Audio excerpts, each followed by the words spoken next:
नमस्कार सर जी। नमस्कार भाई, कहाँ से आ रहा है? Sir Telangana sir Hyderabad.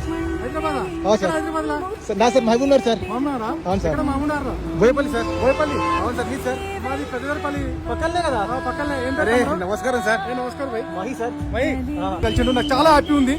మా తమ్ముడు కలిసిండు అన్నట్లు అంత ఫీలింగ్ ఉంది. నాకు చాలా హ్యాపీ ఉంది. నేను ఈ మామూలు పని కాదు, నా అమర్నాథ్ యాత్రలో కలిసిన అంటే అది కూడా సైకిల్ మీద వచ్చినంటే ఎంత కష్టం ఉంటుంది. మన పనుల్లో పోతే చాలా ఇబ్బంది పడతాము, కానీ సైకిల్ మీద వచ్చినంటే ఎంత గ్రేట్ అనుకోవాలి. చాలా చాలా ఇలాంటి వాళ్ళు మనకు ఉంటే మనం సహకరించాలి. ఎందుకంటే తమ్ముడు మన ఏదో పట్టుదల సాధించాలని, ఇండియా మొత్తం తిరగాలని అతను కోరుకుంటుండు. మనం ఏంటంటే సహకరించి మనకు మన ఆశీర్వాదం ఉంటేనే దేవుని ఆశీర్వాదం మనకు, మన ఆశీర్వాదం తమ్ముడికి ఉండాలి కంపల్సరీ. తమ్ముడు మంచిగా ఈ టూర్ మొత్తం తిరిగి, ఇండియా మొత్తం తిరిగి ఇంటికి చేరుకోవాలని మంచిగా నేను కోరుకుంటున్నాను. ఎలాంటి ఇబ్బంది లేకుండా తమ్ముడికి మంచిగా జరగాలని నేను ఆ శివుని కోరుకుంటున్నాను. Thank you sir. మనమైతే ఇప్పుడు బాల్టాల్ వెళ్ళే రూట్లో ఉన్నాము. నాకైతే సార్ కలిసిండు మన పాలపూర్కి వెళ్ళి, అందులో మన పెద్దారిపల్లి దూరం ఏం కాదు, just 5 km. Thank you so much sir. Okay. నా పేరు గోవర్ధన్ గౌడ్.